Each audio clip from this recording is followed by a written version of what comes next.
Imagine you're standing in an Ice Age landscape. Cold winds, snow all around, a small fire burning at the mouth of a cave. In front of you stands a man we'd casually call a caveman, struggling with his long, wild beard. And the big question is, how did these people cut their beards when there were no razors, no foam, and no trimmers at all?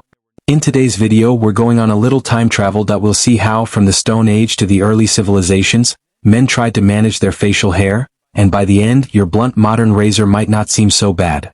First, let's clear up a myth. Not every caveman was clean-shaven, and they definitely weren't trimming every day. Most people probably just let their beards grow naturally because they had no time, no proper tools, and no concept of modern style. But after a point, that beard could become a problem. During the Ice Age, extreme cold meant that moisture from their breath could freeze on the beard and form ice, increasing the risk of frostbite. Imagine your beard literally turning into an icicle. Not romantic, just painful. That's one reason some people may have tried to shorten very long beards. According to archaeologists, by around 100,000 years ago, humans were already doing various kinds of body modification. Tattoos, filing teeth, and also plucking hair. One of their earliest tools for grooming was very primitive: clam shells. People could use paired shells like tiny tweezers. They would press two shells together, grab a hair, and yank it out. Now imagine plucking your facial hair one strand at a time. No anesthesia, no mirror, no soothing music. Painful? Yes. Effective? Also yes, if you were willing to tolerate a little torture. Some researchers think this kind of plucking may have been used to keep facial hair somewhat under control, even if not perfectly smooth. This wasn't a salon treatment, it was a rough mixture of survival, hygiene, and sometimes ritual. Move a little forward in time. Once humans became skilled at making stone tools, the game changed. A type of stone called flint, which can be shaped into very sharp edges, became one of the first razors. When you break or knap flint properly, you get very thin, blade-like edges. These edges can be extremely sharp.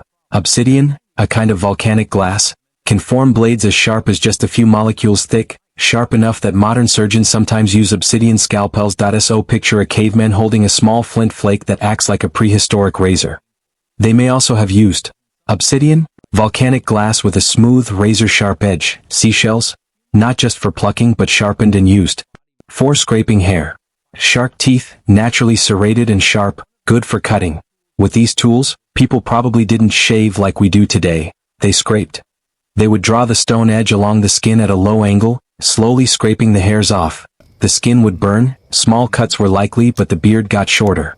So next time you're standing in front of the mirror in the morning, holding a modern razor or trimmer in your hand and inspecting your beard, take a second to imagine this. No Gillette, no electric trimmer, no shaving gel. Just a sharp flint flake in your hand. Or two clam shells that you're using to pluck your beard hair, one painful strand at a time. On that day, you might appreciate the smell of your shaving cream a lot more. So this was the story of how ancient humans, the cavemen we talk about, controlled their beards by cutting, scraping, plucking, and sometimes even burning them. If you want more time travel topics like this, for example, how did people make toothpaste earlier? Or what were ancient deodorants like? Let me know and I can write scripts for those too.